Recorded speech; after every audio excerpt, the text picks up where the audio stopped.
এবং আমাদের বিশ্বাস আজকে যেটি মাত্র $1 বিলিয়ন রপ্তানি খাত, এটিকে 10-12 বিলিয়ন ডলারের একটি রপ্তানি খাতে রূপান্তরিত করা সম্ভব। বাণিজ্য মন্ত্রণালয়ের একটা কন্ট্রোল রুম থেকে সারা দেশের পরিস্থিতি পর্যবেক্ষণ করছি। প্রত্যেকটা জেলার সাথে আমাদের যোগাযোগ আছে। কয়েকটি দেশের মধ্যে কয়েকটি বড় বড় কেন্দ্র আছে যেখানে মূলত মানে বিরাট সংখ্যায় অধিক সংখ্যায় সংগৃহীত হয়। তো যাবতীয় লজিস্টিক অসুবিধা সত্ত্বেও সারা দেশে সংগ্রহ হচ্ছে আলহামদুলিল্লাহ, এবং আমাদের বিশ্বাস আমরা বেশিরভাগ চামড়াই সংরক্ষণ করতে পারবো এবং এটি ট্যানারি পর্যন্ত পৌঁছাবে ইনশাল্লাহ। যিনি কুরবানি দেন আর ট্যানারি পর্যন্ত মাঝখানে বেশ কয়েকটি ধাপ আছে, পর্যায় আছে।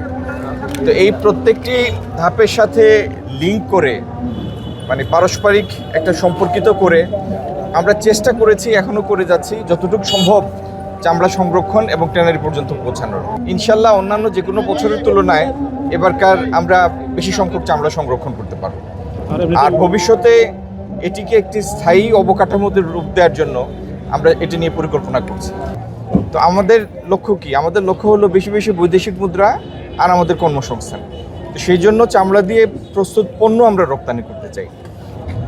আগামী দিনে যাতে বাংলাদেশের সমস্ত কুরবানির চামড়া আমরা শতভাগ সংরক্ষণ করতে পারি, আমরা রপ্তানি খাতে ব্যবহার করতে পারি, এটি দিয়ে কর্মসংস্থান সৃষ্টি করতে পারি, সেই জন্য সাভারের সিটিপির সমস্যা সহ যে সমস্ত ট্যানারি হাজারীবাগ থেকে সাভারে স্থানান্তরিত হতে গিয়ে রুগ্ন হয়ে পড়েছে অথবা আদৌ ব্যবসা শুরু করতে পারে নাই, এদের ব্যাপারে একটি ফয়সালায় পৌঁছে আমরা এই চামড়া খাতকে পুরোপুরি একটা বিকশিত খাতে রূপান্তরিত করতে চাই।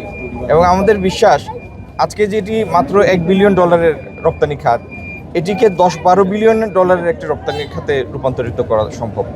আমাদের মাননীয় প্রধানমন্ত্রীও ব্যক্তিগতভাবে অত্যন্ত আগ্রহী, কিন ইন্টারেস্ট ওনার, যে চামড়া যেন একটা নষ্ট না হয়, প্রতিটি রপ্তানির মাধ্যমে আমরা সর্বোচ্চ মূল্য যেন অর্জন করতে পারি।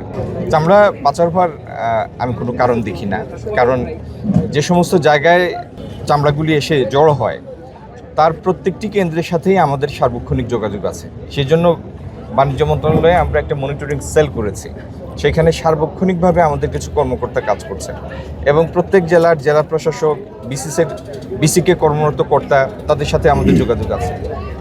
ঢাকা এবং জেলা সদরগুলিতে আমাদের একাধিক টিম কাজ করছে। তো চামড়া মানে পাচার হওয়ার কোনো বিষয় নাই, কিন্তু চামড়া অক্ষত রেখে সময় মতো লবণ মাখিয়ে সংরক্ষণ করে এটিকে যেন আমরা রপ্তানির জন্য ব্যবহার করতে পারি, সেই উদ্দেশ্য নিয়ে আমরা কাজ করছি।